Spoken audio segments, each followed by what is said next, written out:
नमस्कार दर्शक बंधु आपण मानक स्वागत।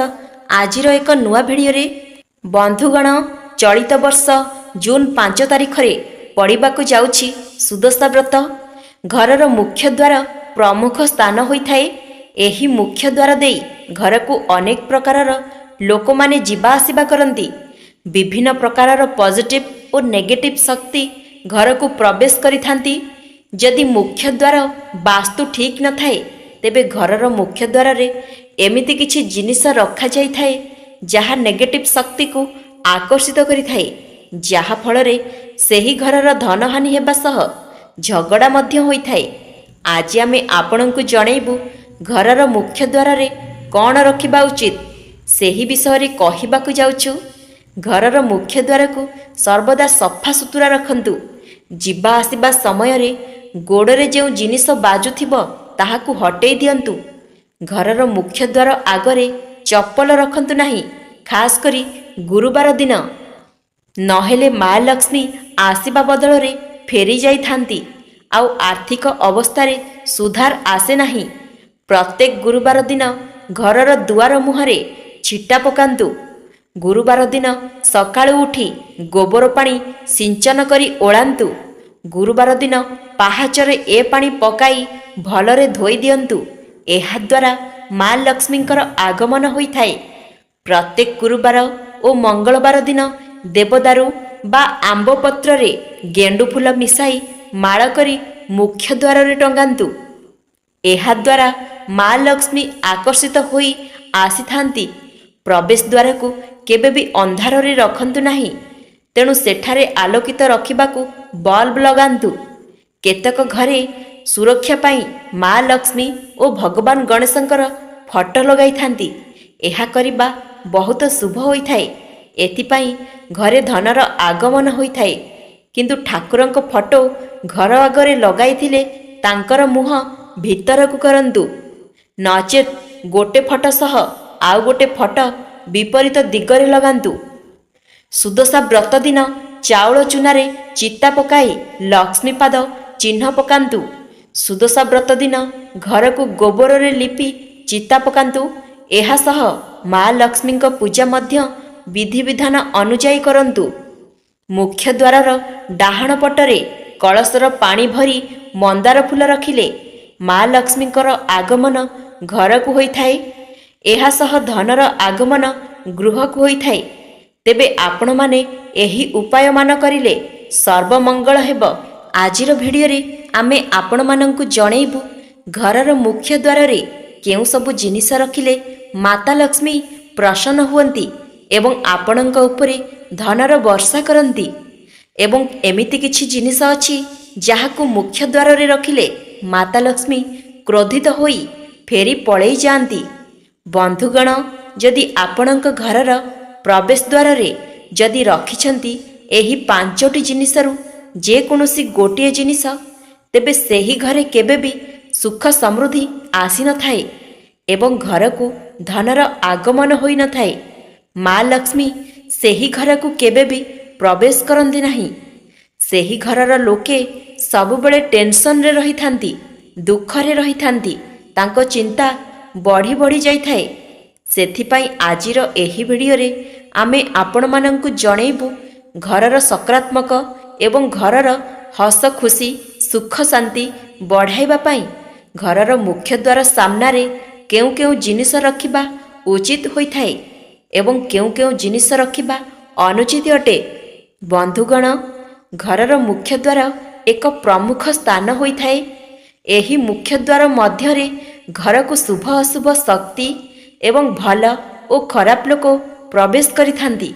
जदि मुख्य द्वारर वास्तु ठीक होई नथिबो, मुख्य द्वारर किछि एमिति जिनिस रखिथिबे ताहा घर को नकारात्मक ऊर्जा को निज आड़को आकर्षित करिथाए। बा एमिति किछि जिनिस अछि जहा घरर मुख्य द्वार रे रखिबार उचित स्थान होई नथाए। एमिति कले नकारात्मक शक्तिर वास होई थाए। घरे प्रतिदिन कलह लागी रही थाए, धनहानि होई थाए। घर लोके विभिन्न प्रकारर चिंतारे रही थांती। एथिपाई घरर मुख्य द्वारर वास्तु उपरे अधिक ध्यान देबा उचित। ଘରର ମୁଖ୍ୟ ଦ୍ୱାରକୁ ଏମିତି ରଖିବା ଉଚିତ ଯାହାଦ୍ୱାରା ଘରେ ସୁଖ ଶାନ୍ତି ବୃଦ୍ଧି ହେବ।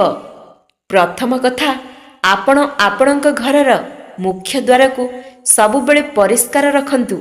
ବନ୍ଧୁଗଣ, ଘରର ମୁଖ୍ୟ ଦ୍ୱାର ପାଖରେ କିଛି ଲୋକ ଗଛ ଲଗାଇଥାନ୍ତି, ଯାହା ଗଛର ଛାଇ ମୁଖ୍ୟ ଦ୍ୱାର ଉପରେ ପଡ଼ିଥାଏ। ଲୋକେ ଘରର ମୁଖ୍ୟ ଦ୍ୱାର ପାଖରେ ଜୋତା ଚପଲ ରଖିଥାନ୍ତି, ଆଉ କିଛି ଲୋକ ଡଷ୍ଟବିନ୍ ମଧ୍ୟ ରଖିଥାନ୍ତି। କିନ୍ତୁ ଏମିତି କେବେ ବି କରନ୍ତୁ ନାହିଁ। ଘରର ମୁଖ୍ୟ ଦ୍ୱାର ବହୁତ ହିଁ ସ୍ୱଚ୍ଛ ଏବଂ ସଫାସୁତୁରା ହେବା ଉଚିତ। ଘରକୁ ପ୍ରବେଶ କରୁଥିବା ଦ୍ୱାର ସାମ୍ନାରେ ରଙ୍ଗୋଲି ବନାନ୍ତୁ, ଶୁଭ ଲାଭ ଲେଖନ୍ତୁ, ଏହା ବହୁତ ଶୁଭ ହୋଇଥାଏ। ପ୍ରତିଦିନ ମୁଖ୍ୟ ଦ୍ୱାରରେ ଗଙ୍ଗା ଜଳ ଛିଞ୍ଚି ଦିଅନ୍ତୁ, ଯାହାଦ୍ୱାରା ମା ଲକ୍ଷ୍ମୀ ଆପଣଙ୍କ ଘରେ ବାସ କରିବେ। ଘରର ମୁଖ୍ୟ ଦ୍ୱାର ସାମ୍ନାରେ ଅଶୋକ ପତ୍ରର ହାର ଲଗାଇଦେବେ। ଘରର ମୁଖ୍ୟ ଦ୍ୱାରକୁ ଫୁଲମାଳାରେ ସଜାଇ ଦେବେ। ଏମିତି କରିବା ଦ୍ୱାରା ସକାରାତ୍ମକ ଊର୍ଜା ଆପଣଙ୍କ ଘରକୁ ପ୍ରବେଶ କରିଥାଏ। ବନ୍ଧୁଗଣ, ମୁଖ୍ୟ ଦ୍ୱାରକୁ କେବେ ବି ଅନ୍ଧାର ରଖନ୍ତୁ ନାହିଁ, ସେଠାରେ ସବୁବେଳେ ଆଲୋକ କରି ରଖନ୍ତୁ। ଏହାଦ୍ୱାରା ଘରକୁ କେବେ ବି ନକାରାତ୍ମକ ଊର୍ଜା ପ୍ରବେଶ କରିପାରିବ ନାହିଁ। ଯେଉଁଠାରେ ଅନ୍ଧାର ହୋଇଥାଏ ସେଠାରେ ନକାରାତ୍ମକ ଊର୍ଜା ସହଜରେ ପ୍ରବେଶ କରିଥାଏ ଏବଂ ଘରର ଲୋକେ ସବୁବେଳେ ଅସୁବିଧାର ସମ୍ମୁଖୀନ ହୋଇଥାନ୍ତି। ବନ୍ଧୁଗଣ, ଘରର ମୁଖ୍ୟ ଦ୍ୱାରରେ ଭଗବାନ ଗଣେଶଙ୍କର ମୂର୍ତ୍ତି ଲଗାଇ ଦିଅନ୍ତୁ। ମା ଲକ୍ଷ୍ମୀଙ୍କ ଫଟୋ କିମ୍ବା ତାଙ୍କ ଚରଣ ପାଦୁକା ଲଗାଇ ଦିଅନ୍ତୁ। ଏହାସବୁ ଲଗାଇବା ଦ୍ୱାରା ଘର ପାଇଁ ବହୁତ ଶୁଭ ହୋଇଥାଏ। ଏହାଦ୍ୱାରା ଘରକୁ ସୁଖ ସମୃଦ୍ଧି ଆସିଥାଏ। କିନ୍ତୁ ଯଦି ଆପଣ ଭୁଲ ପ୍ରକ୍ରିୟାରେ ଲଗାନ୍ତି ତ ଏହା ବହୁତ ଅଶୁଭ ହୋଇଥାଏ। ଆପଣ 2ଟି ଗଣେଶଙ୍କର ଫଟୋ ଘରର ମୁଖ୍ୟ ଦ୍ୱାରରେ ଲଗାଇବେ। ଗୋଟେ ଘରର ବାହାର ଆଡ଼କୁ ଭଗବାନ ଗଣେଶଙ୍କର ମୁଖ ଥିବା ଫଟୋ, ଠିକ୍ ସେହି ଜାଗାରେ ଆଉ ଗୋଟେ ଫଟୋ ଭଗବାନ ଗଣେଶଙ୍କର ମୁଖ ଘରର ଭିତର ଆଡ଼କୁ ରଖିବେ। ଯଦି ଘରର ବାହାର ଆଡ଼କୁ ଭଗବାନ ଗଣେଶଙ୍କର ଫଟୋ ଲଗାଇବେ ତ ଭଗବାନ ଗଣେଶ ଆପଣଙ୍କ ଘରୁ ଚାଲିଯିବେ, କାରଣ ତାଙ୍କର ପିଠି ଘରର ଭିତର ଆଡ଼କୁ ହୋଇଥାଏ।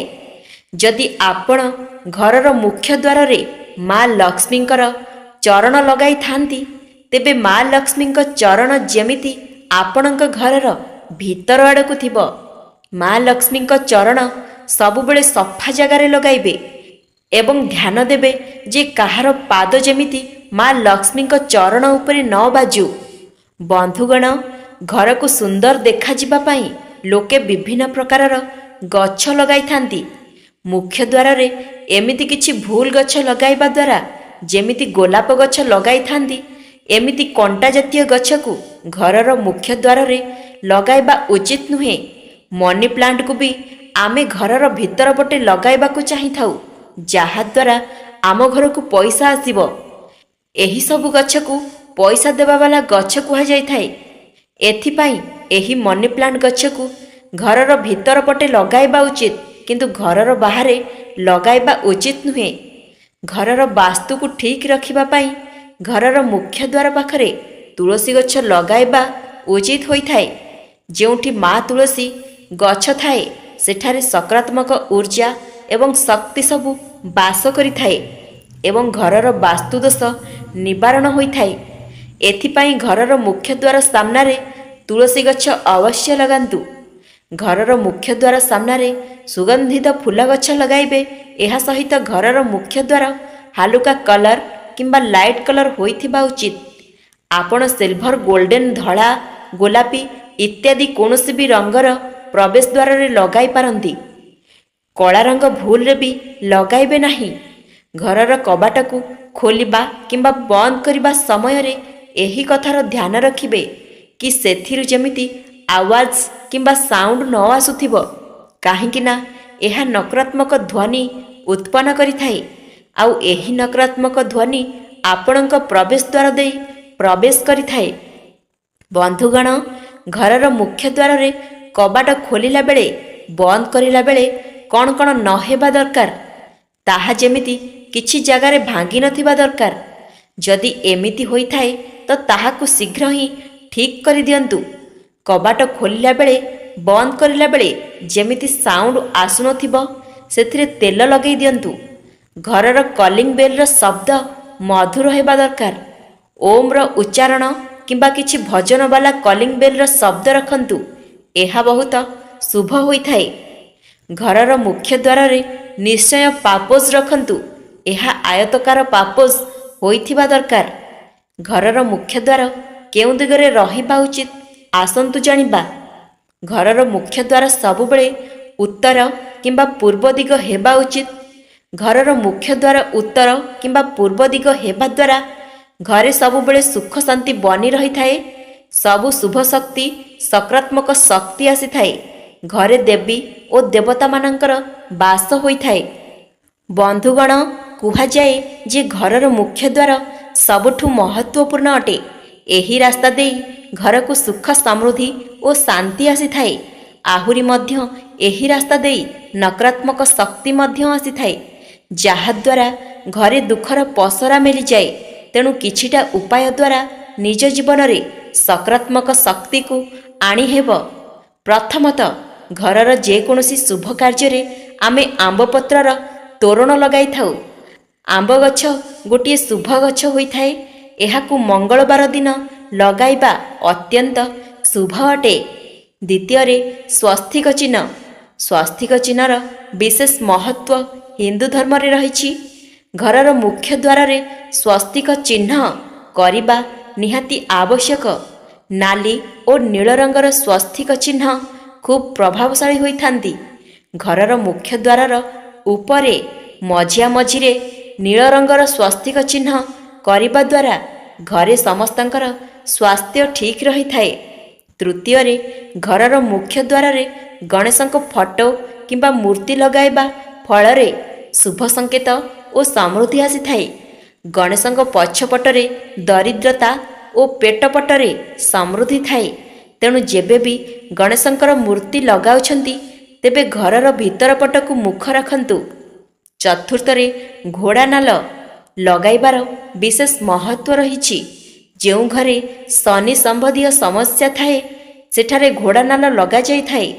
ସେହି ଘୋଡ଼ାନାଲ ମହତ୍ତ୍ୱପୂର୍ଣ୍ଣ ଅଟେ, ଯାହା ଘୋଡ଼ାର ଗୋଡ଼ରେ ଲଗାଯାଇଥାଏ। ଗୋଟିଏ ଘୋଡ଼ାନାଲକୁ ସୋରିଷ ତେଲରେ ବୁଡ଼ାଇ ରାତିସାରା ରଖନ୍ତୁ। ଶନିବାର ସକାଳୁ ଏହାକୁ ଘରର ମୁଖ୍ୟ ଦ୍ୱାରରେ ଲଗାନ୍ତୁ। ପଞ୍ଚମରେ, ଘରର ମୁଖ୍ୟ ଦ୍ୱାରରେ ମୁରୁଜ ପକାଇବା ଦ୍ୱାରା ଘରକୁ ନକାରାତ୍ମକ ଶକ୍ତି ଆସିପାରିନଥାଏ। ସୁଖ ଓ ଶାନ୍ତି ପାଇଁ ଘରର ଉତ୍ତର ଦିଗରେ କଇଁଛର କୌଣସି ମୂର୍ତ୍ତି ରଖନ୍ତୁ।